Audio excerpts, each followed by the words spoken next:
And welcome to another episode of GamerHeads. My name is Roger, aka Rogue Leader 76, and with me, as always, are my co-host Blue, aka Writer's View, and my other co-host Mike, aka Pezman Mike, and our other co-host Christian, aka Fulgan.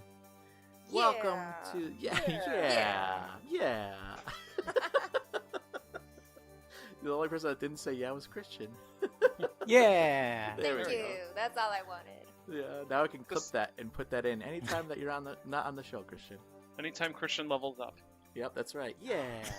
That's like awesome, that. actually. That would be a great level up sound bites. Oh, speaking of leveling up, guys, Christian is level 23 now. Yeah. Oh, happy level up day, Christian. Thank Yeah. you. Yeah. GG. Can I funny story? Can I tell this funny story, Christian? By all means, Roger. Okay. So we took him out to the bars the day after his birthday because the day of his birthday was a long day. So the day after his birthday, we took to the bars, and Christian's like, I don't really drink, and we're like, well, okay. And we buy him a beer. Who was the first person to finish their beer, Christian? I guess it was me. It was you. We all turned and were like, oh my god, your beer's gone already. And he's like, so you getting me another one or what? Yeah. Yeah. Nice. I was. Then we called you Slugger. That's your new nickname. That's your. Yeah. I guess it nickname. is. Yeah. That's the first and last time I drink with other people. And the last time you'll be on this podcast, right, Chris?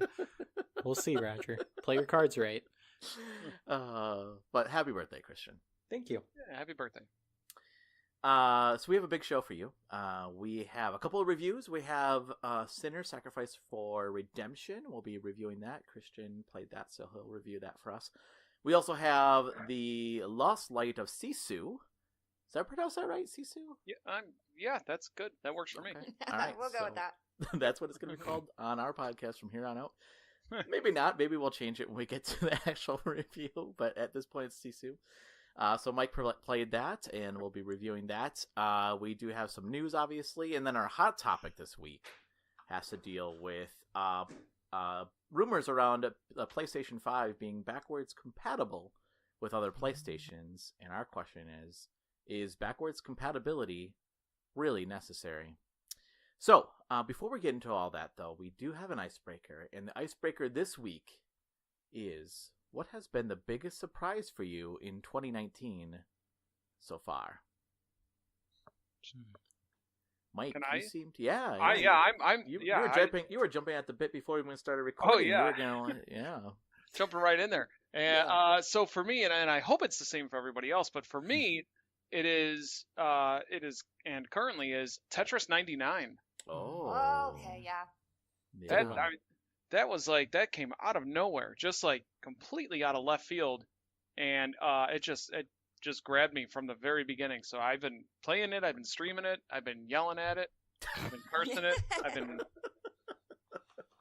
saying soft, nurturing things to it. And I'm excited for the new game modes that are coming out hopefully soon, actually. So Yeah, as long as they keep it fresh by like adding new things, new events, like the rumored team battles, things like that. I can see this thing having legs. Do you think that the Battle Royale has gotten to a point where now it's evolved to the point where this is something bigger than, I don't know, PUBG and Battle and Fortnite?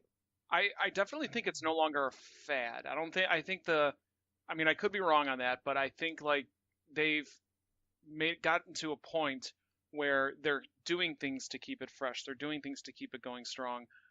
Whereas a lot of the, what people refer to as fads don't change, don't evolve, stay exactly the same, and fizzle out. I think they're doing everything they can to kind of keep these, keep the interest there. Yeah. Yeah, it'll be interesting for sure. That's one game that I didn't have it as my list, but that is a really good pick. So nice job, Mike. Yeah.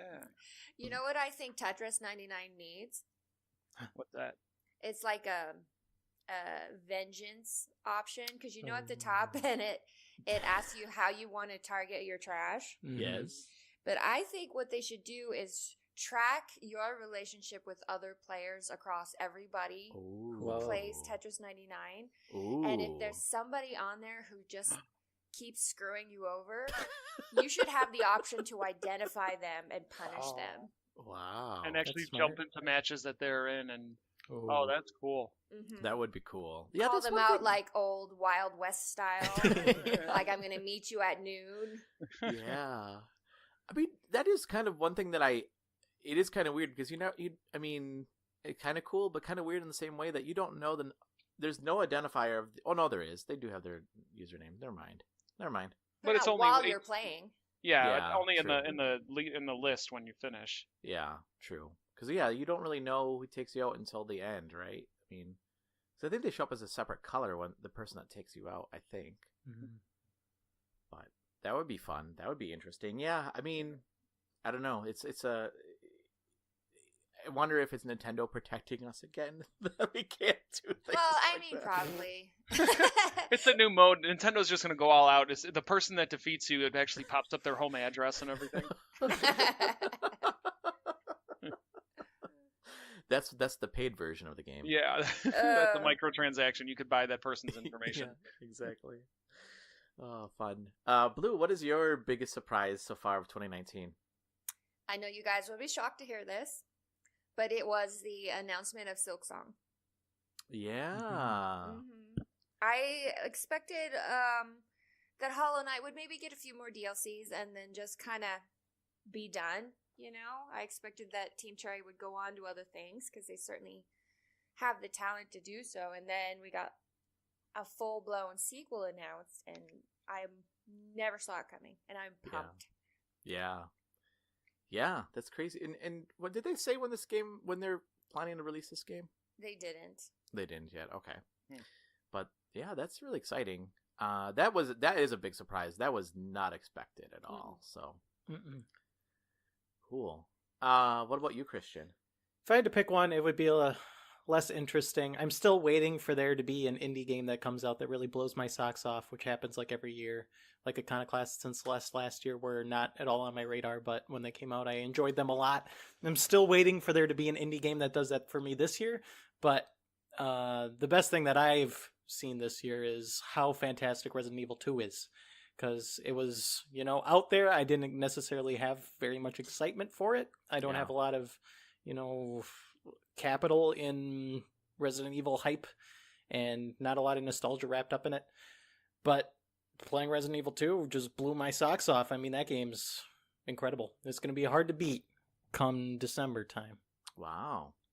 Do you think that's going to hurt, though, like, for Game of the Year discussions that it came out so early? Do you think this is a game that's a candidate for Game of the Year to begin with? I think so, absolutely. Yeah. And it might be, in years past, we've definitely seen that kind of effect take place, especially with the big award shows where the stuff that's come out later in the year gets more of the talking and more of the attention. But there's still, games that come out early in the year that are good enough to be in the conversation. Like, I think Resident Evil 7 came out early in the year too, but that one was also not very prevalent in Game of the Year conversation. So I'll be curious to see, but for me right now, it'll absolutely be in contention for one of my favorite games of the year. Yeah, because I remember when Monster Hunter World came out in the beginning of the year last year, and everyone was like, "Oh, this is it. This is the game of the year." And then it didn't. It certainly was listed as one of the games of the year, but it generated such little talk like at that point, and it was kind of sad. For those of the people that like Monster Hunter World a lot, but yeah. But like God of War came out in the first quarter of the year in April, so that one's still, everyone wouldn't stop talking about God of War for the rest of the year, and some people still haven't stopped talking about it. So true. If you leave a lasting impact, you're able to still have a presence come the end of the calendar year. True. My biggest surprise of 2019 thus far, I don't know why this is a surprise, but it is a surprise for me. I actually thought Anthem was going to do a lot better, and Apex Legend coming out a couple weeks before Anthem was really shocking. And then the fact that how much of a debacle the launch of Anthem really was. I guess it shouldn't be that shocking, but it was like, I mean, just because everybody was like, "Oh man, Anthem, this game's gonna be so amazing, it's been so great," and I unless I'm living under an Anthem rock, I don't hear a whole lot about that game. I mean, do you guys see a lot about this game? Well, I seem to come across this handful of people on Twitter who are like diehard Anthem apologists. Yeah. And they just love the game, and so they're always on there talking about how much fun they're having and how everybody needs to, give it a break and give it another chance and etc., etc. But I think overwhelmingly the response is, yeah, this game has many problems. Yeah. And that was like one of the big, everybody's looking forward to that game next year. And I think, unless I'm mistaken, I feel like outside of Resident Evil 2 Remake, I feel like this was one of the very first games of the year that come out this year that people were anticipating. Was there something else Kingdom that I Hearts missed? 3? Kingdom Hearts 3. You're Kingdom right. Hearts 3. I forgot about that. Everybody was talking about Resident Evil Kingdom Hearts 3. I really heard very little hype for Anthem prior to it coming out. Just a couple of people saying, it doesn't look interesting. So, I mean, I didn't expect that it was going to be awesome, but I definitely didn't expect it was going to be such a train wreck. Mm-hmm. Yeah. Really, for issues that almost have nothing to do with the game. Yeah. Yeah. It's fascinating how Apex Legends is basically single-handedly carrying EA right now by their reluctant backpack, just dragging them through like success, because EA has just been like delivering on a series of disappointments. Like they had a bad Need for Speed game that came out last year, I think, and they came out with Mass Effect Andromeda, and everyone was like, oof, this is tough. What happened to BioWare? And then I think the scuttlebutt was that the B team was working on Mass Effect Andromeda, and the A team will be working on the real game out of BioWare. Here we are. Right?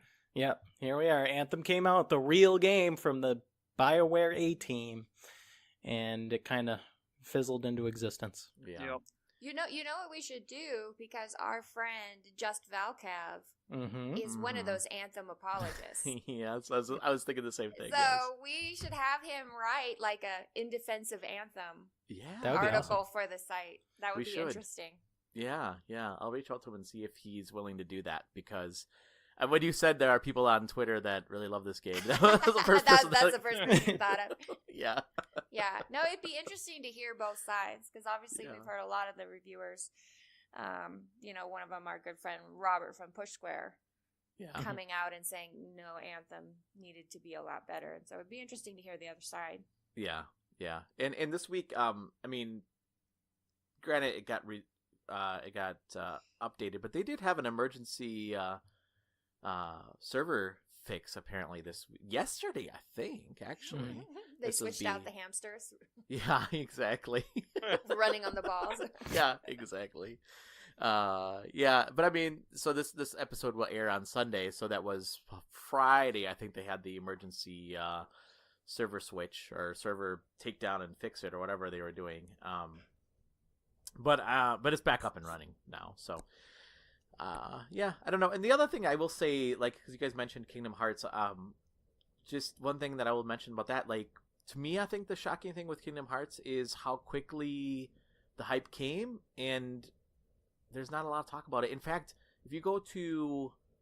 The game hasn't been reduced in price, but, like, all the merchandise at, like, GameStop, like, was on clearance already. And to me, I think that's weird. Like, the game just came out, like, less than a month ago.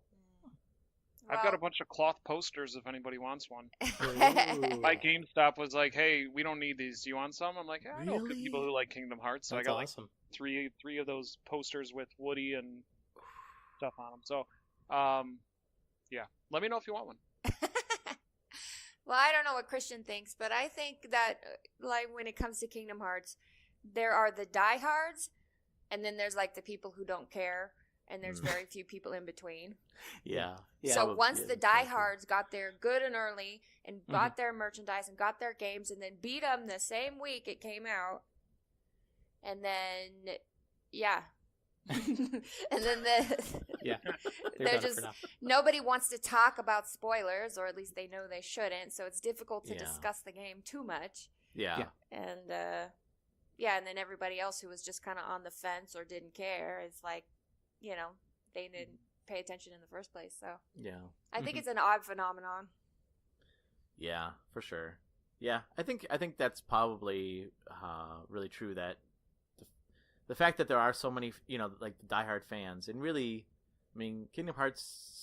Wow, we haven't had a new Kingdom Hearts game in a really long time too. So, but it's just all that merch that's just like Mike said, like his GameStop was like giving stuff away, and like under mine it was just like, from $60 down to $5, and I'm like, oh, well, maybe I'll buy this stuff. I don't even know Kingdom Hearts very well, but anyway, listeners, what do you think? You can send us a tweet.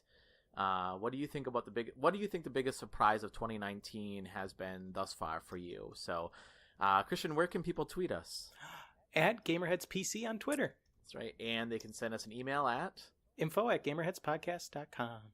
And you can go on Facebook at facebook.com/gamerheadspodcast. Yeah. And then you can also go to our website, and that's gamerheadspodcast.com. So there you can, like we've been saying, we have articles, we have reviews, we have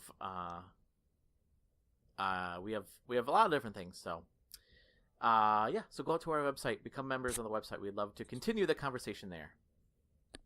All right. Let's move on to the news then. And this first item here, actually, Mike, do you want to take the first item? Sure. This comes from Nintendo Life. So Nintendo is jumping on the ASMR bandwagon with Legend of Zelda Breath of the Wild. So they posted a video, which is about 1.5 minutes long, and it shows a climber making their way to the top of a mountain in real life, and then taking a quick break to play a little bit of Breath of the Wild. Yeah, I never. So actually, this, I know it's supposed to be calming, but this stuff aggravates me. Yes, absolutely. I've seen it on Twitch. Some of my friends were like, "Oh, you need to watch this," and I turn on Twitch, and there's this girl on there like tapping these microphones and tapping bottles, and she has this stupid look on her freaking face. I'm sorry, I'm getting aggravated by it. Now it's getting personal. She's like looking up, and she has this goofy smile. She's like I'm like, what? You're tapping on a microphone, and you've got thousands of viewers. Yeah, she's got way more viewers than anyone of us could ever get. So I don't know. I'm sorry. I just get really salty about that. I'm like, how do people like this so much? It makes me so angry. Listen to my voice, Mike. What? Don't. No, I'm not. Oh, I gotta go. I'm out. I gotta find a table to flip. Do that. If you're gonna have calming things, I'll stream myself flipping tables, like setting stuff up on a coffee table and then flipping it over for 2 hours. Maybe you'll start a new ASMR flipping tables. AMTF. Yeah. Yeah. That'd be awesome. So, are you saying that you're not a fan of the Breath of the Wild ASMR? I try to stay away from it as much as possible. It sets me off, man. It sets me off. Okay. Well, it's not supposed to. It's supposed to actually calm you. No, I think you're either or. Either it calms you or it aggravates the crap out of you. Yeah. And, yeah. Like, I don't know if you guys watch the Try Guys on YouTube. No. They used to be with BuzzFeed, and they went, and now they have their own channel. But anyways, like they just came out with a video where they tried ASMR. Yeah. And like my husband was like, "Oh no, we need to watch this whole thing." I was like, "I can't." It's like, I don't know. It's like 10 minutes long, and by the end, like I was ripping a hole like in the couch, like. Like, just shut up or talk at a normal level or something. Just, I can't do it. Well, Christian and I are going to start our own little side project. We talked about this before, but it's going to be all like clicking of video game like controllers and stuff like that. I mean, just listen, just you guys, just listen. I'm getting angry now. Can you hear that? I'm getting angry, man. Please stop. Please stop. I wish you all the success with your video game ASMR channel. Are you looking up? Go ahead. I was going to say, I hope you'll excuse me if I don't actually watch, though. No? Yeah. Oh, okay. Wow. It's only effective if you're looking up and to the left and have a half smile. Oh, that's what I'm doing right While now. you're doing When I'm beating, I just beat level 10 on Mario. That was amazing, guys. Take my headphone off. Yes. Yeah. If we could reach through the microphone and strangle you, we would. Yeah. Nothing personal. All right, let's move on. Christian, you want to take the next one here? Sure, this one's from Nintendo Life. Persona 5S is expected to arrive on Nintendo Switch this fall, which is interesting. So this is the latest development from a reliable leaker who previously spoke about Persona 5R ahead of the reveal. And they've taken to Twitter to reassure Persona fans that a Switch release is happening. And according to Mr. Oya... Oh, yeah. Oh, yeah. I don't know. Mr. Kool-Aid Man. Yep. Mr. Oya, who goes by the Twitter handle @JaredOya, Atlas will release Persona 5S on Nintendo Switch and PlayStation 4 this fall. Crazy. Hmm. So, what's the difference between S and R? We still don't know. Okay. Which is interesting. Persona 5S on Switch, and what's Persona 5R? I don't even think Persona 5R we know what it is. No, I was wondering, what is Persona 5R? What's the difference between Persona 5 and Persona 5R? I don't know. Good Okay. question. That's what I want to know. I believe they came out with the trailer. So there were rumors for a long time. They're like, okay, Persona 5 is going to come out on Switch. And then I forget what order these happened in, but there was the Joker reveal for Switch, the Persona 5 protagonist. And everyone was freaking out. They're like, okay, Persona 5 is obviously happening. And then there was this trailer where the Persona 5R, I think it was, there was a little trailer, but that it had a PlayStation 4 logo at the end, and everyone's like, well, what the heck's happening? I thought that this was going to be like a Switch game. So the scuttlebutt is that it's just a deluxe version of Persona 5. So a little extra things maybe. Oh. But I think Persona 5 is like a perfect game to play on the Switch. But Persona Yeah, 5's that'd already be awesome. out, right? This would just Yes. be a port. Yeah. Yeah. Okay. Yes, it is. I- Which is weird. Go ahead. I was Blue. just saying, I've never played a Persona game, so I'm trying to figure Yeah. out where we are. Yeah, I haven't either, but my understanding is that they're very isolated. So they're very similar to Final Fantasy games in that respect. There's a couple of common occurrences in all the series, but they can be enjoyed in isolation. So Persona 5 has been on my backlog forever. And my understanding is that game's well over 100 hours to play through. So it's just been sitting there intimidating me. So you for could the do it past for 2 like a years. week then. Yeah. I wish exactly. that's And the you'd thing be that keeps through me it. from playing it, because I like playing a game, picking a game up in a week, and being done with it at the end of the week and moving on to the next thing. Whereas Persona, that's going to be like a 4-week ordeal. Oh my goodness, I'm what gonna a be commitment. exhausted.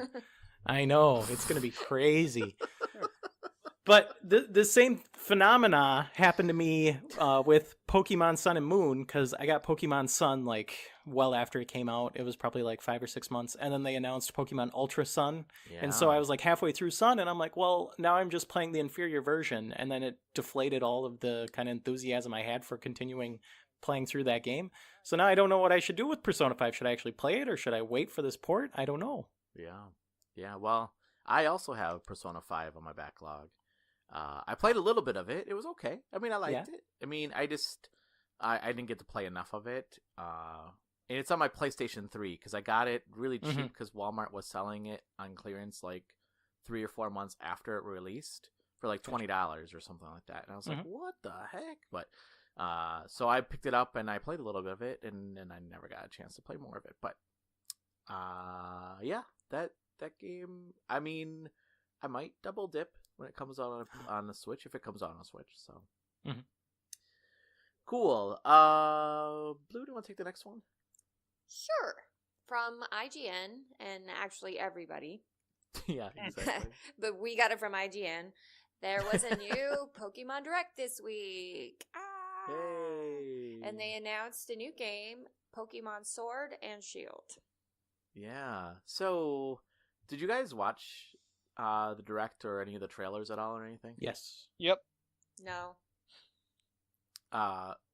Ironically, Christian is as old as Pokemon, just so you know. I am the exact same age. The exact same age. Oh.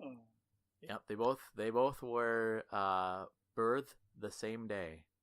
If We you were. will. Yep. That's why I was teasing Christian that I was going to throw Pokeballs at him all day and try to catch him. So they're one thing that I was kind of disappointed about, at least from the trailer, it looked this way, is that they're going back to the whole you walk through the tall grass and then you run into you see Pokemon that way. And I really liked what they did with Pokemon Let's Go, where you could see the Pokemon, they would just pop up, and then you can go hunt the ones that you wanted. I really liked that, and I was hoping they were going to keep that with the quote-unquote hardcore Pokemon games, or the mainline Pokemon games, but apparently they went back to you have to, randomly run into encounters with them. Yeah. It's so fascinating too, because when Pokemon Go or Pokemon Let's Go was shown off, the internet was in a furor over like, oh, why this is so different? It's so we don't like this. And now that Pokemon Let's Go is out and everybody played it, and I agree with you. A lot of people are saying, oh, we liked seeing the Pokemon that we want to encounter, and not just having it random tall grass encounters.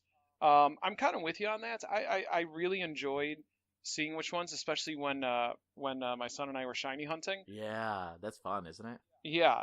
So just I know the randomness does kind of have that exciting like surprise as like the camera zooms through the grass and then the Pokemon shows up. But I agree. I find it fascinating that so many people are saying that, oh, we should have had it the old way. But yeah, there was a kind of a mixed result on this direct. I mean, I'm sure a lot of people knew it was going to be the Gen 8 reveal and all that stuff, but it just, to a lot of people, it just looks like, oh, okay, it's more of the same. Yeah.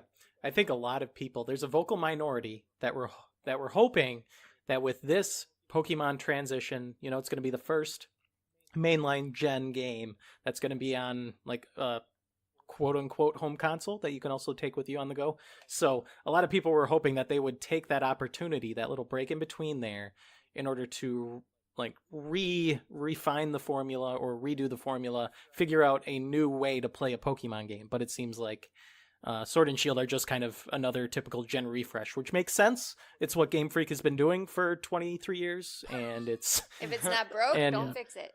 Yeah, it makes sense. The games sell like gangbusters every time they come out, so yeah, they know what they're doing. Yeah, why should we question them, I guess, right? I will say there's one game that Game Freak came out with a couple years ago, and this flew on the radar, and if you haven't played this, what was it called? Was Pocket, or no, was it called Card Jockey or something?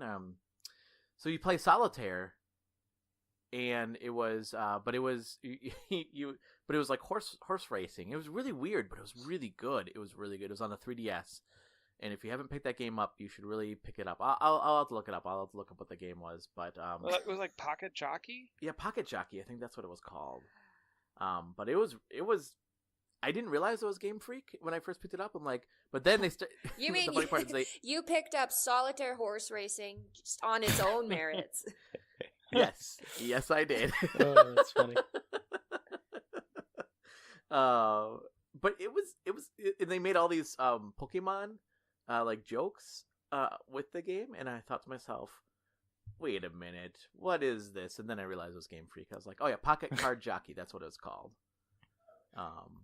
So yeah, you should. I know it sounds funny, but it's actually a really good game. It's at Target right now for $6.99 apparently. So go pick it up. It's a great game. Anyway, the last item that I have here, well, actually second last, is from Pushsquare, and Horizon Zero Dawn sells over 10 million copies worldwide in 2 years. Very impressive. That is very impressive. And it's another my birthday tie-in because the game came out the day after my birthday 2 years ago. Wow. Apparently, lots of February stuff happening. Yeah, apparently today. Christian, not to inflate my ego. Christian has the birthday that the cool kids have. Yeah, I guess apparently.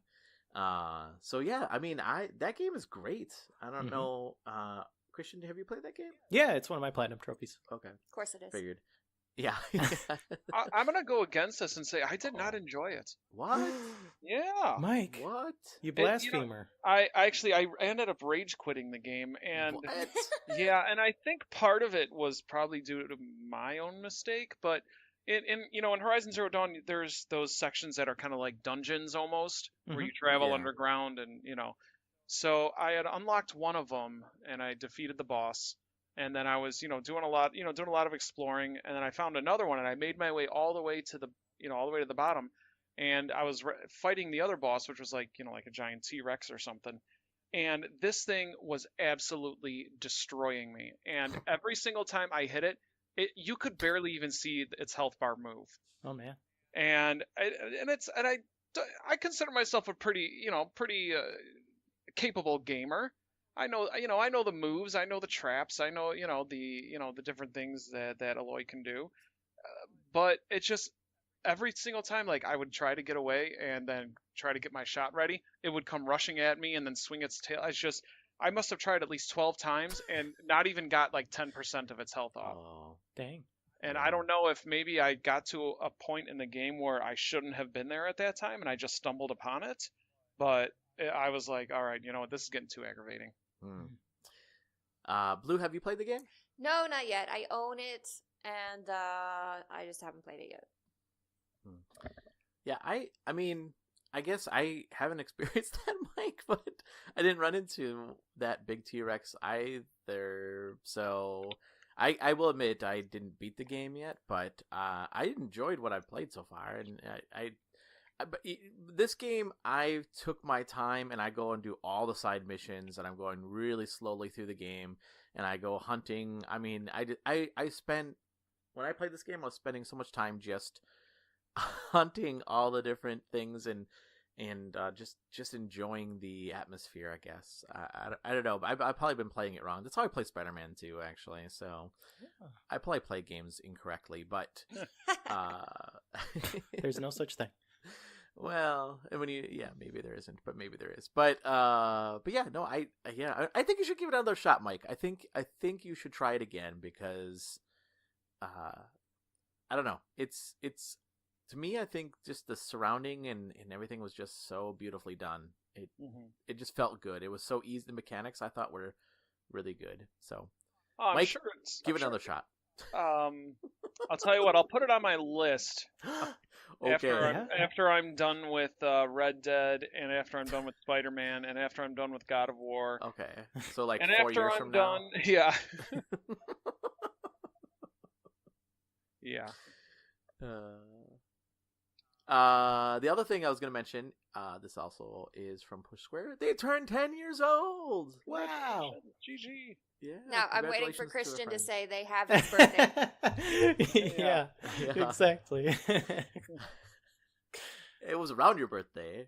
Yeah, but, yeah, so congratulations to our friends over at Pushsquare. That's awesome. So Yeah, great to hear.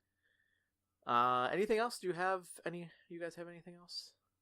I have one thing. Kingdom Hearts 3 related. Woo! Wow. We've got confirmation that a critical mode difficulty is coming in a patch at some point in the future. We don't know when, but it's coming, and you guys can discount everything I've ever said badly about Kingdom Hearts 3 because now it's going to be a perfect video game. There you go. Perfect for Christian. Well, Yes. wait and see. We'll wait and see if he gets leveled to 99 with his food boost and takes on the secret boss. And if he doesn't die 50 times, the whole thing will have been a Exactly. failure. Yep, exactly. it has to be 50. 49, that's not enough. That's right. You know, I will say, Christian, the whole food thing, I was the one that told you. You have to work on your food, man. Did you? Yeah, I did. Yeah. You remember that? I Mhm. texted you or something like that. You got to work on your food, and you're like, okay. did. And you did. The end. Yeah. So in a Beautiful. way, I got a platinum trophy. That's how I feel. In a way, I got a platinum trophy. Yeah. You did it, Roger. I'm gonna live vicariously through Christian. There we go. In that case, I beat Horizon Zero Dawn, so There now I you don't have to go. play You did it, Mike. Yay! And Spider-Man and God of War. Wow. And Red Dead Redemption 2. You've So done much. it. And I've listened to you guys talk about them, so it's like basically the same. Like I've played them also. Yay. Whoa. Yeah, Yay, Blue, good job. I know you everything beat- about you Red beat- Dead, and I've never turned it Yeah. This is awesome. Do you even own Red Dead? No. Now you don't have to buy it. Oh yeah, there's no need to because I know everything about it. That's Mhm. right. That's right. All right. Well, then let's move on. Let's move on to listener feedback. And listeners, you can get a hold of us. You can send us a tweet at GamerHeadsPC. You can also send us an email at info@GamerHeadsPodcast. You can go to facebook.com/GamerHeadsPodcast, and you can also GamerHeadsPodcast.com, our website, and you can leave us messages there as well. And last week we asked, should AAA games move on from the $60 price point they've had since the 80s? So we got quite a bit of feedback. And Blue, do you want to take the first one? Sure. This comes to us from Geek With That on Twitter, and they said, if it means no microtransactions and less silly DLC like skins and costumes, then yes, the price should go up. Yeah, that seemed to be the sentiment amongst most people, that if you take DLC out of it, then we have no problem with the price going up. That was a common theme, I guess, amongst a lot of the people. Mike, do you want to take the next one? Sure. This one comes to us from the true Donnie G, and they tweeted, "It's weird how games have always been around that 40 to 60 price point. I'm talking NES as a starting point, as I don't remember prices of Atari games. My question is, the price drop after X amount of time, whose decision is that?" And that's a good question. I think the publisher has a pretty big role in that, because, and the reason I think that is because Target usually has their buy two get one free sale. Yeah. And then in very, very, very small print at the bottom it says certain Nintendo games excluded. Yeah. So we know Nintendo is very fixed with their pricing structure. Definitely. Yeah. No, you're probably right. Probably the publisher does have a lot to do with that. They're probably at a certain point where they say, we're not making, at this point, like, might as well bring the price down to try to boost the economy of the game, or the sales of the game, I guess. Yeah. So that it probably is a good indication. It's probably the publisher. Yep. Chris, do you want to take the next one? Sure. This one's from Shattered317-51915. That's like my old username. It was Chris55555666. Anyway, they tweeted, if it would stop DLC and we get the complete game, I'm willing to let the price go up another 10 or 15 bucks. Ouch, that hurt to say. Yeah. So, yeah, again, that common theme, and they, so I picked two here, but there was quite a few that said that, hey, take out the DLC, give us the complete game, the price can go up.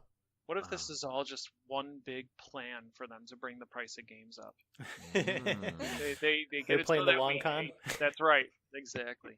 They're infiltrating our brains, and then it's just like, all right, we'll just do this, and then we'll be like, thank you for raising the prices. Yeah. Genius. We're being duped, people. Yeah. And let's see. I'll read the last one then. And this comes from Little Al 75775, and they tweeted, "Yeah, every genre besides RPGs need to be $20 or less. None of them have enough content to warrant their price, especially now since they have live services filled with pay-to-win mechanics and loot boxes." Wow, that's harsh. That's a bold ultimatum. That's really harsh. Yeah. Right to the point. It's fascinating because when Octopath Traveler came out, they specifically said there's not going to be any DLC, there's not going to be any additional content. This is a full game. This is it. This is the whole game. And I don't know how many people beat that game. Honestly, because it's such a long game and it's kind of difficult from an RPG standpoint. I don't know how many people actually beat that game. Do you guys? Have you? I didn't. Yeah, No, I know. I Neither didn't. have I. Yeah. I honestly don't know a lot of people on Twitter that said, "Yeah, I beat Octopath Traveler. Woohoo!" That's our question of the week. Did you beat Octopath Traveler? Yeah, and we exactly. get no replies. Yeah, exactly.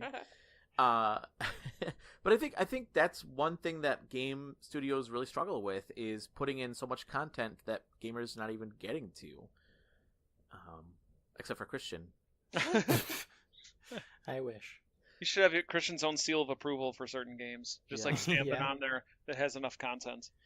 Do you own Octopath Traveler, Christian? I don't. Okay. My plan is, at some point, to snatch it up and then hopefully play it through in a few weeks' time. I would lend you my copy, except mine's a digital copy, so I Yep. can't really do that. Thanks a lot, Roger. Sorry. That's all I had for the feedback then. Let's move on then to our game reviews. And this is our push select game review menu, I guess, section. We have 2 games that we're going to be reviewing. The first one is the Sinner Sacrifice for Redemption. So, Christian, Yep, you played that game. that I did. Sinner Talk about it. Sacrifice for Redemption came out of October of 2018, I believe it is, on Switch and PC, maybe Yeah. PS4 and Xbox. For sure, Maybe? Switch and PC. I'm not sure about the other 2. I gotcha. I played it on PC. Roger has it on Switch, I do. which is awesome. So Sinner Sacrifice for Redemption is basically another indie Dark Souls like. So we're getting these a lot more frequently, and oddly enough, what makes Sinner Sacrifice for Redemption actually stand out is that it is more similar to Dark Souls than the rest of them. It is like the aesthetic is very similar, very dark and brooding. The armor that your character is wearing is like exactly similar. It's like a third-person hack and slashy thingy. So you've got very deliberate movements where you're slashing things with your sword. But what makes it different is that the only things you fight pretty much are bosses. So you've got like 8 boss fights, and then you fight them. You fight the first boss, move on to the next one, move on to the next one, and then you get to the end and you're done. It's like a pseudo Shadow of the Colossus type deal, just the boss fights. But there's just this like one hub area, and you pick what boss you want to go to next. But before each boss, instead of, getting more powerful after defeating each boss, you have to sacrifice yourself to like the altar, and then the way to the boss opens up. So with every subsequent boss fight, you get weaker and weaker and weaker. So it'll take away stuff like your max health will go down, or you'll get staggered more easily, stuff like that. And so by the time you get to the last boss, you're like, oh man, this is very stressful. This is very agonizing, but I am going to persevere through adversity and get it done. And that's what I really liked about it. I mean, it's got the difficulty Of down course you pat. did. Exactly. I love being smacked in the face. Like I said, there's only 8 bosses here, so it's not very Yeah. long. Yeah. But it depends on you like dying and retrying over and over, which I did.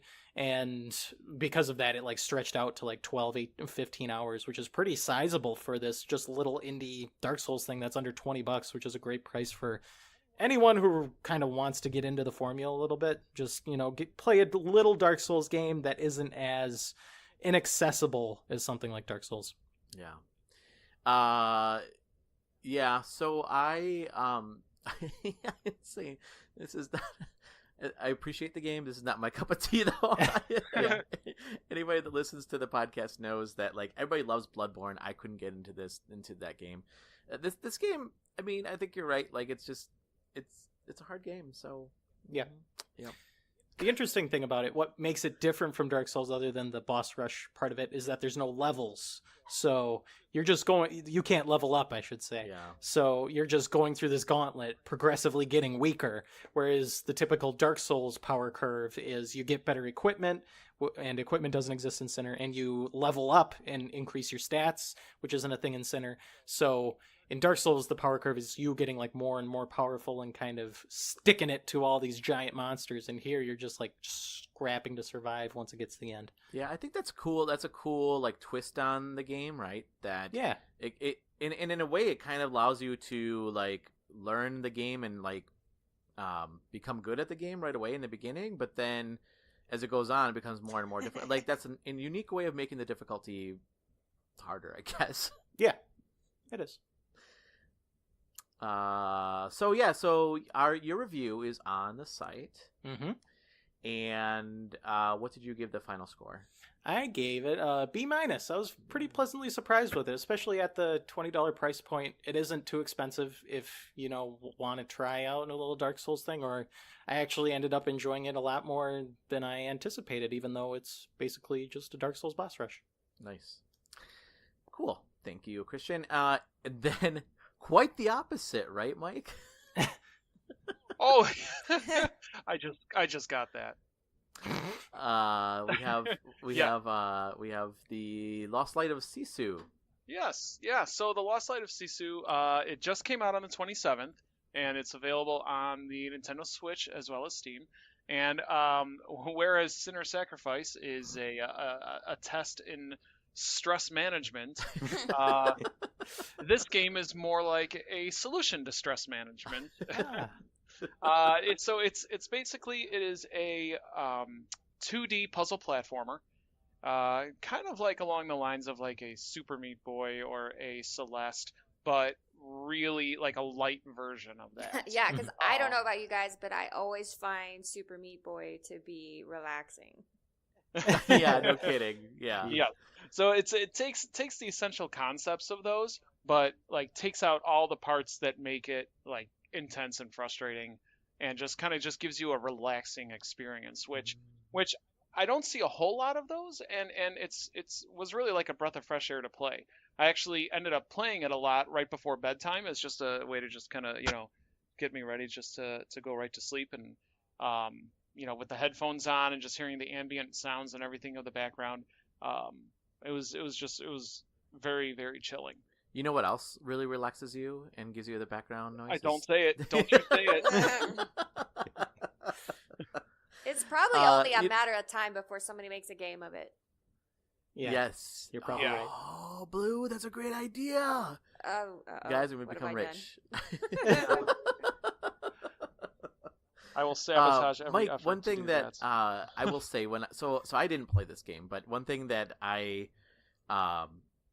when I saw this game come through, my first thought was like, oh no, this is Super Meat Boy, but it sounds like and I thought I'm going to give this to somebody that's better at those types of games than myself. But yeah, it sounds like it has more of like a chill back, like you said, chill. What about the story? Like, it sounds like there's not much of a story with this game. Is that right? Yeah, so there's not a whole lot in terms of a story, and actually that was one of the things I kind of knocked down a couple points on when reviewing it, is that you don't know why this. So basically, from what I gathered, so you're in an alien spaceship and you go to 2 different worlds, and each world has stages. 20 stages in each world, and you need to collect these guess glowing gems, and then once you collect them all, you got to make your way to the end of the stage, where the mothership will beam you right back up. So the kind of the idea of that, I kind of had to make up the story myself as I played along, because there was no like opening cinematic, there was no text. It was like it just drops you right on the world. So I didn't know why this little character was in this world. Like, why are we collecting the gems? What's the point of this? And then there are a couple boss battles in the game, and when I defeated the bosses, it just took me back to the first world, and I'm like, oh, is this like a hard mode, or is it like additional content? And I go and all the levels were green, which shows that I beat them already, and I went into a couple of them. I'm like, there's really nothing different here. So I'm like, there was no credit sequence or anything like that. I was just like, oh, okay, I guess I'm done. Yeah, interesting. Yeah, but I guess to the point I made in the review, it's not about the destination, it's about the journey, right? Yeah. So, but this is again, it's a challenging game. It's really challenging. There were a couple points where I got frustrated, but it's not like an unfair challenge, and it doesn't like seek to kill you in every single way possible. All it does is just knock you back a peg. And so there's like these spinning vines, and if you land on one of them, it kind of like throws you back, but not all the way to the beginning, but it just tosses you back a little bit, so you got to find another way around them, or yeah, things like that. But it's a very well made game. The character is just adorable. I want to get like a little like 3D printer or something and print that out, or a little plush of this guy. All he is a purple square, and with a single eyeball.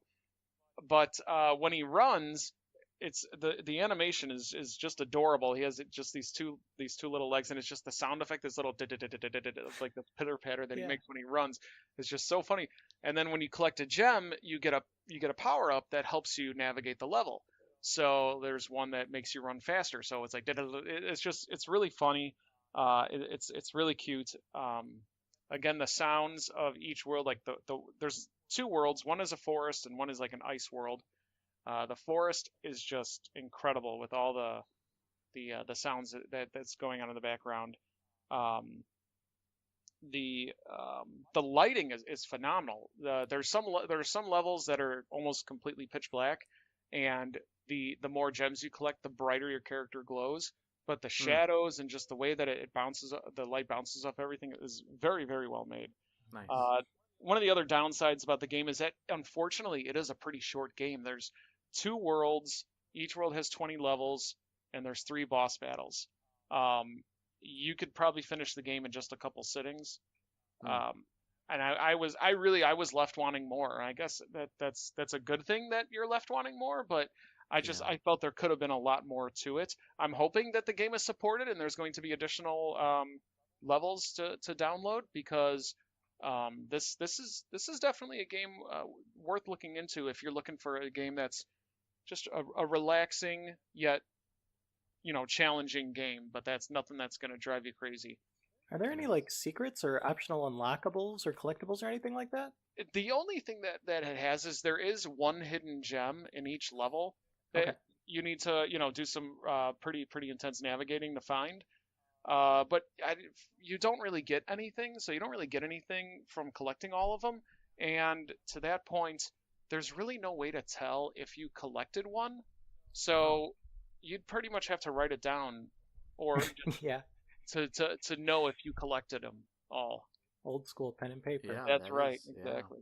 But all in all, I mean, it's a really good game. And so if you're looking to take a break from a game like Sinner, this is a good palate cleanser. Nice. And what was your final grade on this game?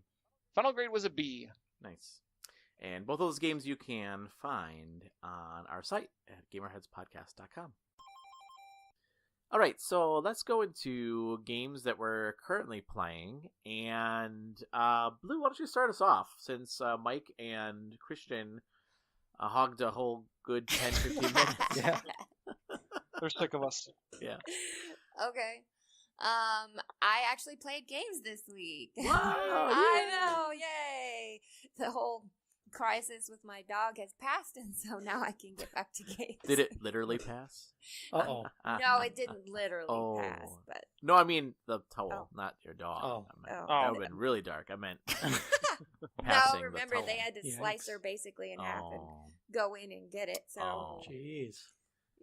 It was real touch and go there for a while, but she is so much better, and so now I don't feel like I have to pay attention to her like every second of the day. But now you have to keep towels away from her? Oh my goodness, yeah. We have to Fort Knox our house. Every room that's not being used, we have to close it in case there's something that's out that we forgot. Oh my gosh. So, yeah, anyway. It'll be an adjustment, but that's okay. So anyway, games. Yes. Yes. So this week I've been playing the RGB High Score Challenge. Yeah. And the game of the week is Super Adventure Island. So I've been playing that. It's not my favorite. The jumping is so weird. You have to... It's all dependent on... I don't know, you have to, I'll say momentum. I was trying to avoid the word momentum. Because, my husband was teasing me. He's like, you just have to keep momentum. It's all about momentum. Momentum. And it's so I was trying to describe it by not saying momentum. But, yeah. You have to keep your momentum going so you can get high jumps. So you can reach the things that you need to reach. But then it's, difficult to keep your momentum going. And, not stop and slow down and take the obstacles at a reasonable pace. Yikes. I mean, you guys played this game? Do you know at all what I'm talking about? No, I'm really afraid of this game now, because I need to play it yet for the challenge, and now I'm a little worried. Yeah, and everybody's like, oh no, it's absolutely a totally reasonably beatable platformer. You can do this. And, you know, they're posting scores of like 400,000, 500,000. And I'm my like, gosh. holy cow, are you kidding me? So, Oh my gosh. Yeah. yeah. Okay. I am going to play this game. Mike, are you going to play this game too? Yeah. Okay. Yeah, I'll give it a whirl. Then you guys will know what I'm talking about, and it won't sound boy. quite so crazy. Oh boy. So other than that, I finally started Evoland Legendary. Oh, Edition. awesome. Oh my gosh, you guys, it's so cute. Isn't it? It is. Like, every time I think the game can't possibly get any cuter, then I open a treasure chest and it gets cuter. And it's so funny. And I love that, like, if you've never played RPGs and you tried to play it, you'd probably be like, I don't even understand what's going on. Why did I just open a treasure chest with fireballs? It makes no sense. But I think it's so funny and it's so clever, and I'm really loving it. Did you get to the second one yet, or are you still doing the first one? No, I just did I played for like an hour. Played Okay. the first one, but Yeah, that's the second one. Just takes that whole concept and just does amazing things with it. I can't wait. I'm Yep. loving it. And then the other game I played was Toe Jam and Earl Back in the Groove. So yeah, That how's came that out. working? I just played the tutorial world. I didn't feel like I really needed to, but I felt like, you know, let's start at the very beginning and experience the whole game. And so I think it's really fun. You know, it's everything that I love and remember about the original Toe Jam and Earl, but it's a little bit smoother, a little bit shinier. You know, there's some new enemies. Like there's it's called the Inquisitor. So he like walks around, and if he catches you, he'll like, I have judged you and found you wanting, and then you'll like burst into flames and fall down to the next level. Oh my gosh. Does it follow that same classic Toe Jam and Earl formula from the Genesis? Yep. I gotcha. You start at level 1 and you work your way up and find the ship pieces and avoid the bad guys and eat the food and use your presents, and yeah, it's a good time. Oh, and it's fun because you can choose either like the new designs of Toe Jam and Earl, or you can choose old school Toe Jam and Earl. That's nice. And they have different stats. Oh, interesting. Oh wow. Like as far as speed and luck and searching ability. Because in this game, like, there's trees and bushes and things, and you can search for hidden items. I gotcha. So, it's really fun. I played through the tutorial world, and it was pretty easy, so now I'm looking forward to trying the actual game and getting the real ending. So, you know, all the things that you really love about the game, you know who you have to think about that? The Incredible Hulk. Yeah, I heard he's a producer on it. Yeah, he is. Weird. Yeah, isn't that strange? Like, I thought that was really fascinating. I actually got an email from the publishers from Human Nature, and and they sent me an email about it, and I was like, well, that's fascinating. That was one thing I didn't know. Yeah, that's Macaulay Culkin for everybody who doesn't know. Yes. Isn't that crazy? Like, apparently he's a huge fan of the original Toe Jam and Earl. So apparently he wanted to make sure that the new game stayed true to the original format. I think that's so fascinating. Yeah. Mm-hmm. Something I didn't realize about him. Mm-hmm. Cool. And anything else you've been playing? Nope, I played those 3. That's a lot of games. So cool. What about? Let's go to Christian next. What have you been playing, Christian? Sure. It was a pretty productive week for me. I finished Center for the review, and I also finished Wargroove and Ape Out this week for reviews, which I may talk about more on a future podcast, but reviews are up on the site in case you're curious. Yes. And I also played through Ace Combat 7, which I've been wanting to get to. So last weekend I finished Resident Evil 2, which was on my 2019 backlog, and then this week I played through Ace Combat 7, which was on my 2019 backlog. And it's a jet flying game. Have any of you played any of the Ace Combat games before? I have. I played the PlayStation 3 had one. Okay, I got you. One on the PS3. What about you, Mike? Have you played any Ace Combat games? No, but I do find them fascinating. I've seen, watch YouTube playthroughs and stuff like that, but I never really got into them. I was more of like a fantasy one, like a Star Fox type. Yeah, I gotcha.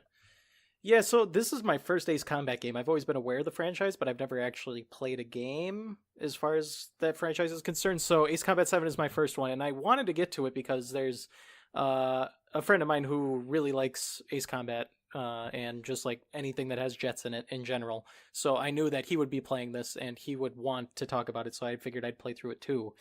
And it's weird because it's like simultaneously very Japanese and very American at the same time. Weird. Yeah, but it's like it's Japanese in a way that doesn't gel well with me, which is very weird because like Kingdom Hearts is Japanese in a way I really like, and like Dark Souls is Japanese in a different way that I really like. But but Ace Combat 7's story is like super Japanese. You've got people monologuing, staring out into the sky about what the meaning of life is and how great it feels to be out in the clouds and like how crappy the current situation is and how it's indicative of human nature. And it's like, geez, just talk about yourself. Stop talking about like the global like life situation. Just I want realistic character moments, not all of these crazy lofty statements about existence. It was frustrating. Christian, I talk about existence all the time. So what are you talking about? You do, yeah. And I love philosophical stuff, but I like it when it's, like themes interwoven into a narrative. I don't like it when it's explicitly talking about the theme. Like, we're going to talk about the theme now, guys. Okay, this guy is really old and frail, but he can take off into the sky because that's where he belongs. Wow. And it's like, okay, thank you. I just want to blow things up with jets now. And that's what Ace Combat 7 does well. That's where it's American is all get out. You just blow stuff up. You lock missiles onto other stuff. You blow it up. You can, like, the cinematics are really great. You can, like, hold the button down and you watch the missile collide with whatever you're shooting at and it blows up and it's like, yeah, awesome. America, explosions. F yeah. Exactly. And that's what's the most fun thing about Ace Combat 7 is just flying all these crazy different jets, blowing stuff up. The story isn't very long, but they put you into some cool different scenarios. Like you've got this targeting computer that you use to find, like see any enemies and stuff like that. And then they ways through the game, they do this little trick where your targeting computer is disconnected from the satellite network. So now you've got to get close to any enemies before you can identify them as friendly or enemy. So that's pretty clever. And so, yeah, they do some fun stuff, switching it up. The story wasn't my cup of tea, but Ace Combat 7 was a good old blast through my F-16 jet plane. I think there's F-16s out there. Yes, I think. Yes, there are. And do you have a flight stick? Do you play with a flight stick? How do you play this game? No, I didn't. I just play with a controller. I'm very tempted to. I have like a soft spot for jet games. Like just flying is just something that ever since when I was young, I had like a weird obsession with it. So I had a demo of, what was it? Crimson Skies, the Xbox launch game that everyone knows about because it had Xbox Live. And I actually had like this, it was like a $4 flight stick from Goodwill that I plugged into my old like 2002 computer. Yeah. And I would just play the Ace Combat, the 2 levels in the Ace Combat demo all day because I just loved having that control over it, grasping that joystick and pulling up and actually seeing the plane go up with me. It's just very satisfying feeling. So I'd really like to try it with the joystick. That sounds awesome. That sounds awesome. Yeah, that's one game that I mean, is on my radar for sure. I would like to actually try it in VR. I don't know, maybe I'd throw up, but I think yeah, probably. I've heard motion sickness is pretty bad with the Ace Combat VR stuff. Even though the missions in Ace Combat's VR are separate and your cockpit view is very different to try and combat motion sickness, but I've still heard it can be a rough ride. That would be fun playing drunk. Oh, yikes. You're going to have like barf bags all around you. You're just asking for it now. I am, I know. Cool. And have you been playing anything else, Christian? Nope, that's it for me. I'm still looking for what I should be playing next. Okay. Mike, what about you? So I put some more time into Golf Club 2. Oh, Yeah. I need to pick that game up. What's Wait, the second one? The Oh, second the newest one is 2019, right? The newest one is 2019. Like I said, I played the second one to see if I should purchase 2019, and I'm just enjoying it. I'm like, you know what? I don't need to buy this game. I'm having just enough fun with Golf Club 2. So I've been playing that, and I played. Talking about last week with the Retro Game Boost Challenge, I was playing some more, Turtles in Time. Yeah. Going through that, and just trying to beat those scores that I will never, ever, ever, ever get close to. I think I came in like 16th place. Yeah, you beat me. Oh, all right. Well, there's good job. See, a here's feather the in my thing. cap. Here's the thing about that challenge, though, is it in a lot of ways I feel like whoever has the most time to spend on the game will do well. Yeah. You know, That's a if you good only point. have an hour or two, you're not gonna win. Yeah. That's a really good point, because I was thinking the same thing, especially the Turtles game. I was like, oh, I'm starting to learn some of the tricks, and what was really fun about that, actually, when I was streaming it, the folks, True Donnie G was watching, and who is behind RGB? I don't know his name, but he was watching the stream as well. Ryan is his name. Ryan is his name. Okay. And they're both giving me tips of like, oh, this is how you beat the sewer rat king, and I was like, oh, well, that made it a lot easier once I figured out how to beat him. That particular game, those guys stream it all the time, and I think most of them can beat it in their sleep. Yeah, yeah. So they are really good, and so that helped. I certainly am not good at it though. But yeah, you beat me, Mike. So congrats to that. All right. Well, thank you. I'll take whatever victories I can get. I will say, don't pat yourself too much on the back on that, because most people can beat me at most any game. So don't. Well, speaking of beating people at other games, I played more Tetris 99. Oh. And I actually got 2 victories. What? Yeah. Wow. I was absolutely freaking out. Yeah. Queen is playing in the background. Streamers are falling from the ceiling. I was in the basement, and I was just hooting and hollering. My wife she's like, "What's wrong?" Yells downstairs. I'm like, "I know that's Tetris 99." And she's like, "Okay." But I was just like, it was, because it gets to that point where the pieces are falling so fast, you can't even pay attention to how the who's left or how they're doing. But it's like the game slowed down, and I'm like, what happened? What just happened?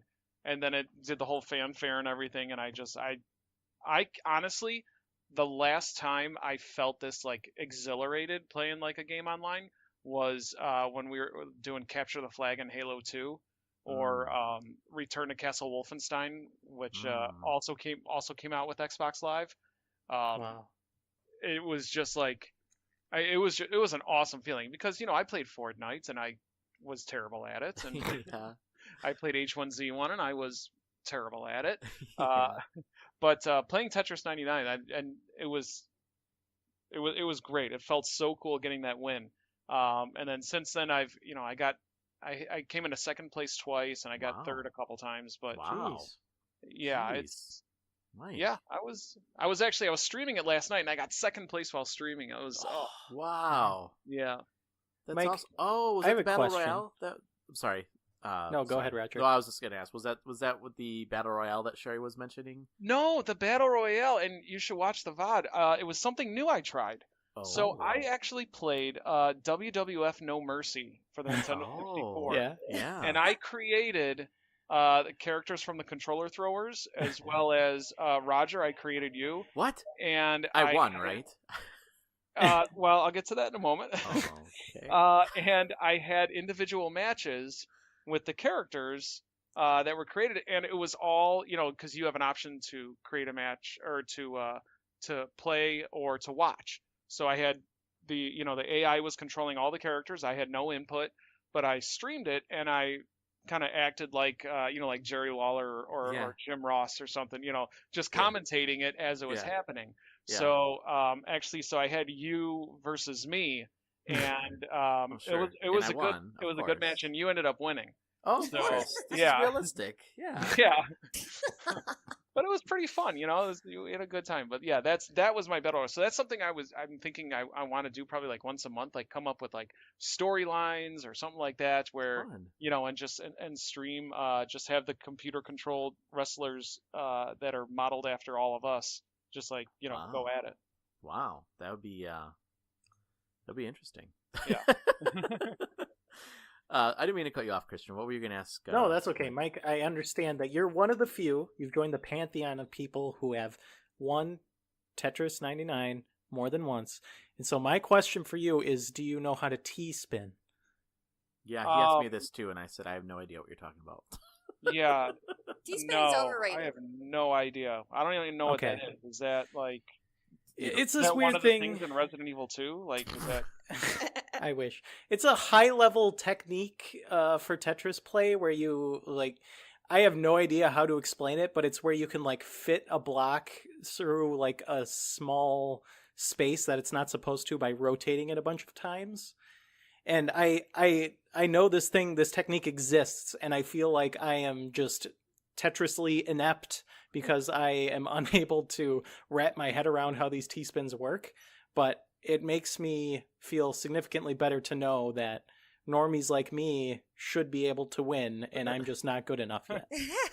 Yeah, there's been a couple instances when they were going slow enough where I've been able to like that well, I guess that T-shaped Tetris piece. Yeah, that's the one. Where I've put it in sideways, and then at the very last second I flipped it and it fit right into the spot. If that's what T-spinning is, yeah, I've done that, but I can't do that like when subconsciously or anything like that. Yeah. I gotcha. Yeah, if you look at your stats, it will tell you how many T-spins you've done. Oh, really? Oh, really? It keeps track of it. Ooh, I have to look that up now. I'm sure it says 0 for me, but I will look it up. I think, if it works out, great, but to have, like, lots of people try to set it up on purpose because you can get so many points for pulling one off. I just don't think it's practical in a combat situation. Right. Yeah. Christian, so you've been playing Tetris 99? I've played it for like a couple hours back when I used my Switch free trial, Switch Online free trial to get the rest of the Smash Ultimate challenges, but I haven't played it since. What was your highest though? It was like 7th place. I'm not very good at Tetris. That's pretty good though. That's good. Yeah. Top 10 is good. Yeah, pretty good. Anything else, Mike? The only other thing I played was just a quick session of Pac-Man 256. Oh. So nice. On your phone? Yeah. No, on the PS4. Oh, fascinating. Yeah. Is it free on the PS4? No, I think it's only like $2 though. $2, cheap. Yeah. Yep. So yeah, Pac-Man 256 is essentially like a Pac-Man endless runner. Oh. And the kill screen when you get to level 256 in Pac-Man. It's like it just looks like well, everybody's made it that far. Yeah, come on, Rod. You call yourself a gamer? You know that screen? Yeah, I do. Yeah, the screen just looks like a bunch of code almost. But basically you're Pac-Man and you're moving up and maybe to the right a little bit, and it's just a procedurally generated maze. But this kill screen code is chasing after you, so you have to continue going up through this maze and avoiding ghosts, but you can get power pellets and eat the ghosts and things like that. So it's an interesting take on the Pac-Man formula. But I had a couple bucks in my account and I saw it there. I'm like, hey, I like Pac-Man, so did a couple rounds of that. Nice. Wouldn't it be amazing if they came out with a Pac-Man Battle Royale? That'd be awesome, huh? They do. You know what? I will say one of my favorite games is Pac-Man Versus. Yeah. If you never had a chance to play Pac-Man Versus, I'm sorry, but that game is awesome. Even if you have a Switch and you have friends who have Switches, you can get Pac-Man Versus on the Namco or the Pac-Man collection for free. Well, no, you have to have the game. Oh, but you do. Your friends can download it for free. I see. Okay. Yeah. Wait, what? Okay. Yeah, so Pac-Man Versus. It's essentially like Pac-Man multiplayer. Yeah. Where 3 people are the ghosts and 1 person is Pac-Man. The person playing as Pac-Man can see the entire board. It's Pac-Man Dead by Daylight. That's right. Yeah. That's exactly what it is. And the ghosts can only see like just in their field of vision, just around them. And it's just you're playing a game of Pac-Man. Only the other people are controlling the ghosts, and you have to try to find Pac-Man. It came out on the GameCube originally to hook up with the Game Boy Advance. Oh. Yeah, so and Interesting. I played that a ton. But if you have the Namco Museum for the Switch, it has Pac-Man Versus, but you need people with other Switches to download the companion app so that they can play as the ghost. Okay. And I don't think you can play that online. I don't think, right? No, Yeah, there's no. That's too online. bad. I wish there was, because that'd be awesome. That would be really awesome. But I don't see why they don't just re-release that. I mean, they've got the. It's all right. I'm done. yeah, no, I agree. I'm finding myself. I'm getting set off again.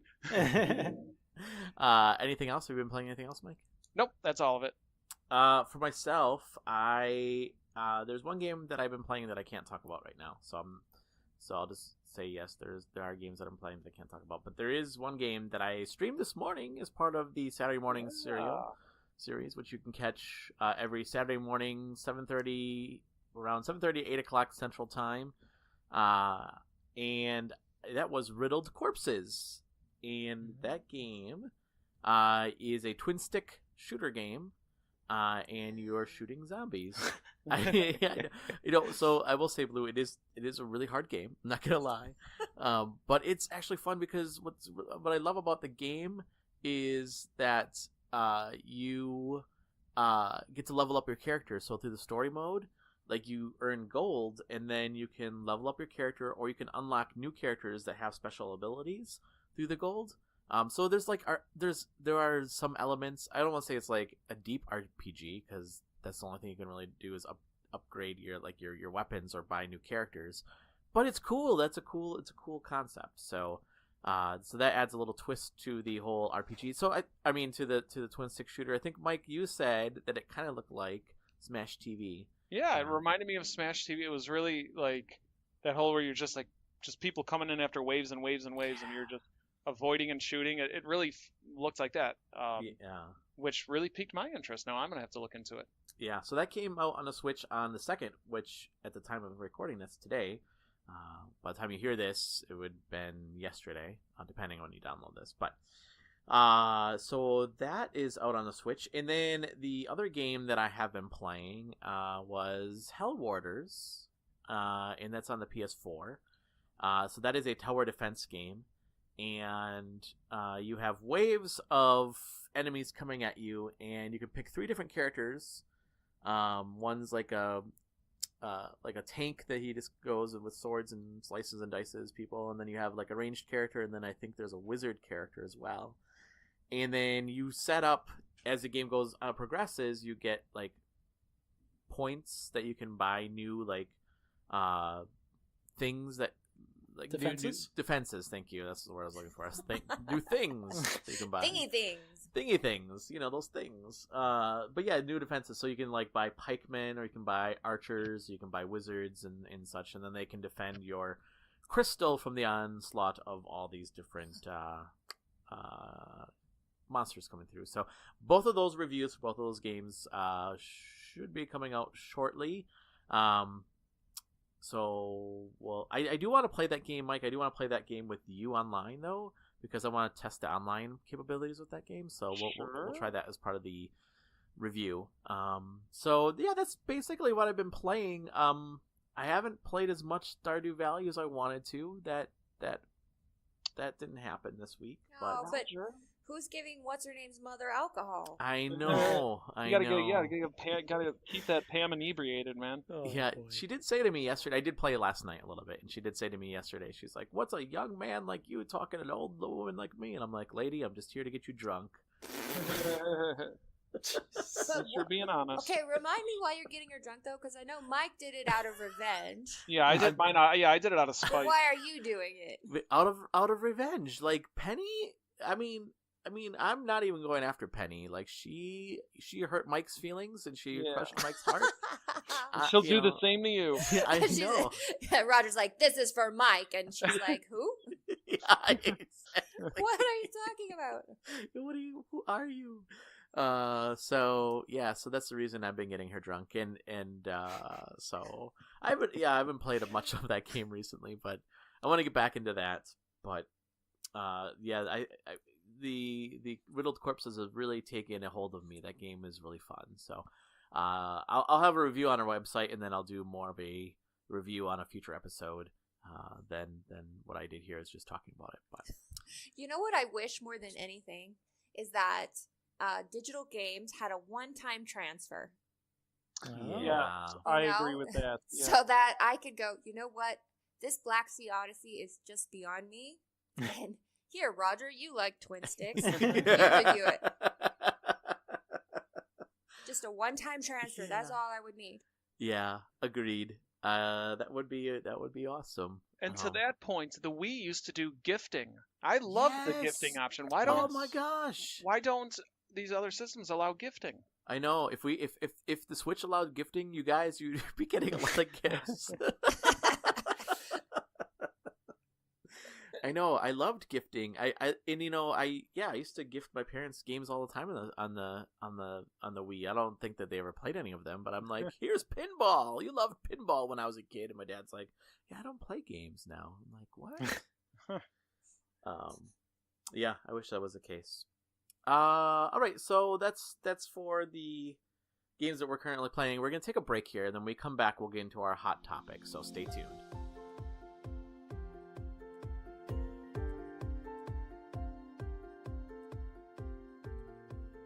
Alright, and welcome back to GamerHeads, and this week's topic revolves around rumors about the PS5 being backwards compatible with other PlayStations, and our question then is backwards compatibility really necessary in today's world?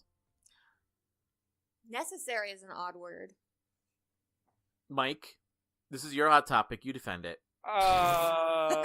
Yeah. So here's the thing is it's a tough nut to crack, I guess, because I do appreciate it. I appreciate having that option, but with my schedule, I don't know if I'd have time to go back and play some games so okay, so let me say this. If it doesn't affect the price of the system, kind of like how it did with the PlayStation 3, yeah. I'm all for it. Because there's plenty of PlayStation games I haven't got a chance to play. Going back to the PS1, Spider, Pandemonium, Clock Tower, and I didn't have a whole lot of games for the PlayStation 2 because I bought it so late in its life. I know the Maximo games were pretty good on the PlayStation 2, and I'm sure there's a lot of other gems there that I'm not even aware of. It would be nice to have that. Also, it would also be really nice for my shelf space because I don't box up my old systems. I like to put them on display and look at them and then be sad about my backlog. So that's what I'm going to say. I'm going to say it's not necessary because there's enough really good games coming out, especially with indie games and digital games. But for those instances where I have a retro itch that I need to scratch, I think I would use it. But again, not if it affects the price. Yeah. Do you think, so Blue, I know that you have retro systems, right? Mm-hmm. And Christian, do you have retro systems? I've got a Genesis sitting around. Do you, but when a new system comes out, like the PlayStation 4, do you sell your PlayStation 3 to get the PlayStation 4? Oh goodness, no. No. Yeah. No. And same. What kind of monster would do that? That's my baby. I'm not gonna sell it. I know, but I think that's becoming more and more common. It used to be that was a big thing when I was younger. Was before the new system, I better sell my old one, and then I always regret it. I'm like, oh, why did I do that? And then the backwards capability was always really, to me, important because I always had games that I wanted to keep with the old system. Mm-hmm. But now, I don't feel like it's a necessity because I keep all my old systems. I don't ever sell them. I don't ever get rid of them. I don't trade them up like I used to. And I don't know. Maybe we're just unique that way, but I don't think so. I think a lot of people like keeping their old systems. Yeah. That would be an interesting Twitter poll. Yeah, if people that keep their old system. Yeah, do you I keep your old system, systems or do you or trade it sell in? them? yeah, I don't know. I mean, it was a thing. I mean, I remember selling my Nintendo to get my Super Nintendo. I remember doing that, and I regretted it. And I remember selling. Well, I didn't sell my Super Nintendo. My Super Nintendo was my brother took it. My brother actually stole my Super Nintendo. Son of a... Yikes. Yeah, and then he sold it to some people, which really still makes me mad to this day. Anyway, but... It's fine though. We're fine. Yeah, you're fine. You're fine. But my PlayStation, though, that I did sell to get a PlayStation 2. And I still, I don't know if I regret that so much. That can play PS1 games. You're fine. Yeah, that's true. That's more reasonable. Yeah. So, but yeah, then ever since I got like a PlayStation 3, I've never gotten rid of.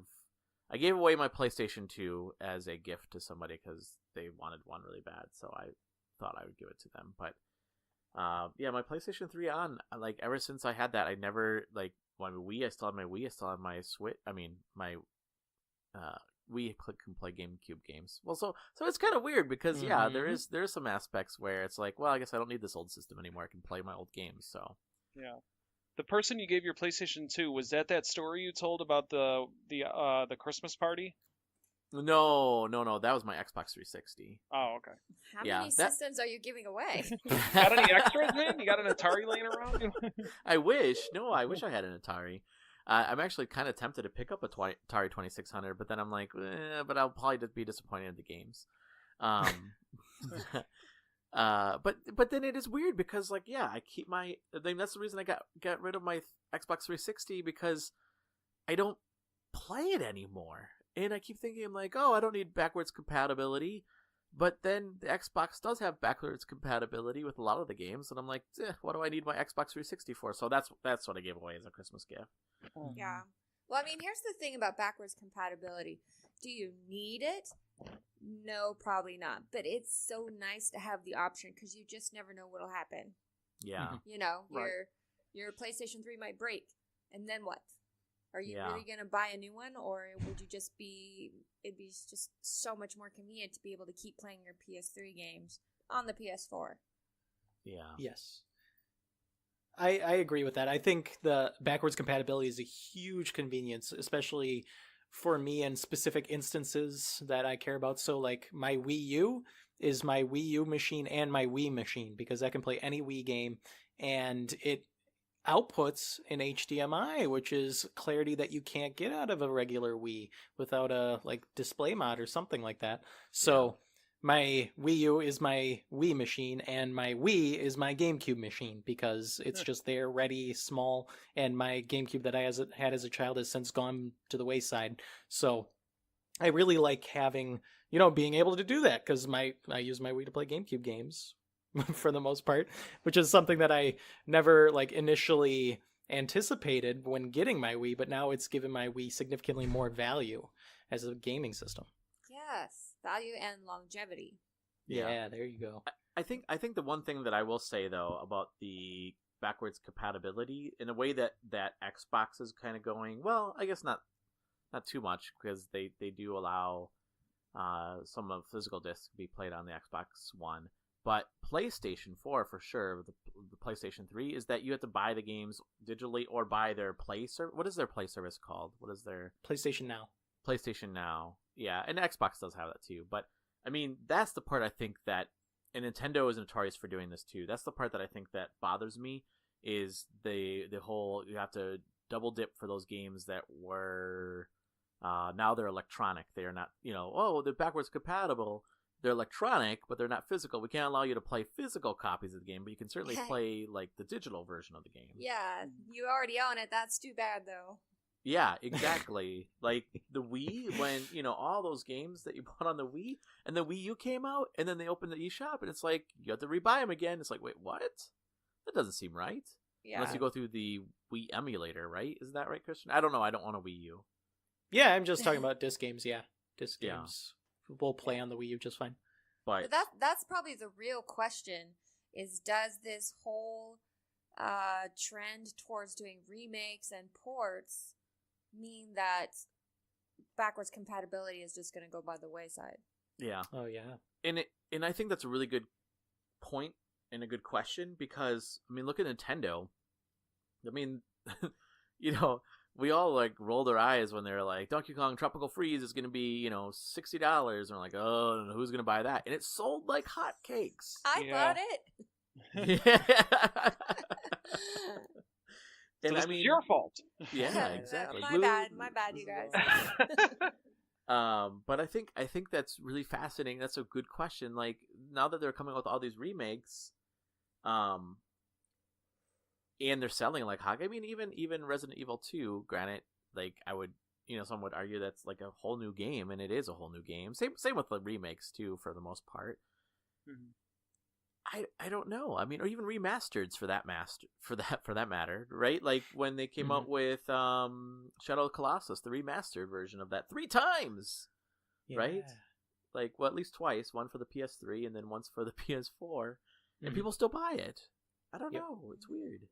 I mean, I bought it for the PS4, but it's the first time I've bought the game. See, and that's the thing that I same with Tropical Freeze, because you didn't own a Wii U either, right? No. Yeah, so that's the first time you own that game, and that's kind of how I am too with a lot of these remasters. I'm like, well, I never really played it on the Wii. If it was a system I never owned, then I don't mind buying it again. But it's the things that where you buy them digitally, and then they're making you buy them again. That's the things that bother me. Well, yeah, it's definitely money in Nintendo or Sony's pocket, because if it was backwards compatible, you could go to retro shops and buy those games used. Yes. And get great prices, and Nintendo gets nothing. Yes. And to that point, this rumor has really made me like want to go back to our retro shops in the area and just start stocking up on some of these games, just in case it's true. Yeah, for the physical game apocalypse. Yep. Mm-hmm.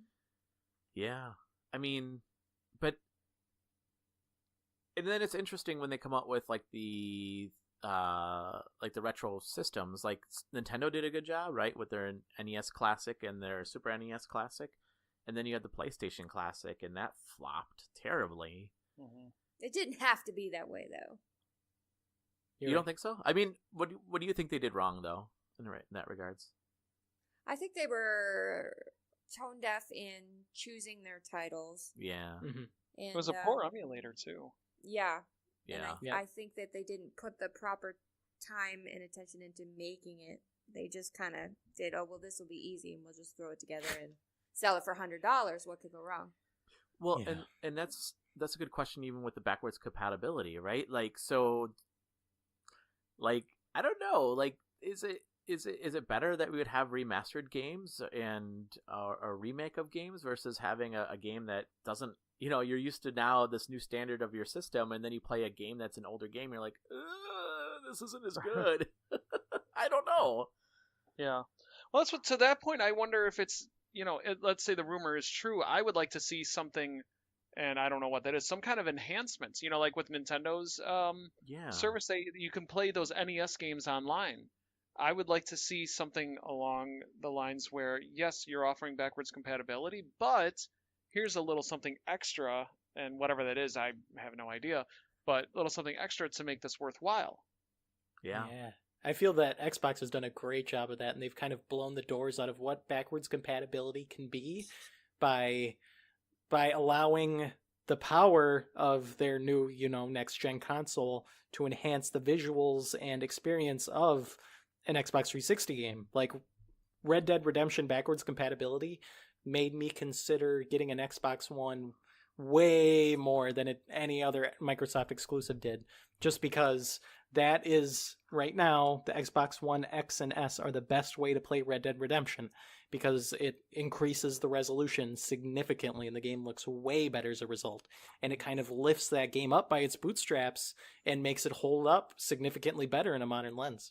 And what's interesting about that, do you remember when Xbox first came out and they said, nope, we're not going to have any backwards compatibility? And everybody flipped out about that. Do you remember that? Yeah. And then they did, and now everybody's like, this is the greatest thing. Like, I agree. I mean, I think that there is something about the way that they can, like, take those old games and make them look really good on the Xbox One. Like, there's something about that. I don't know. Xbox is not my most played system, but I will say that I actually think it's probably one of the more gorgeous systems that, the output of the games look really great, I think. But yeah, I don't know. It's interesting.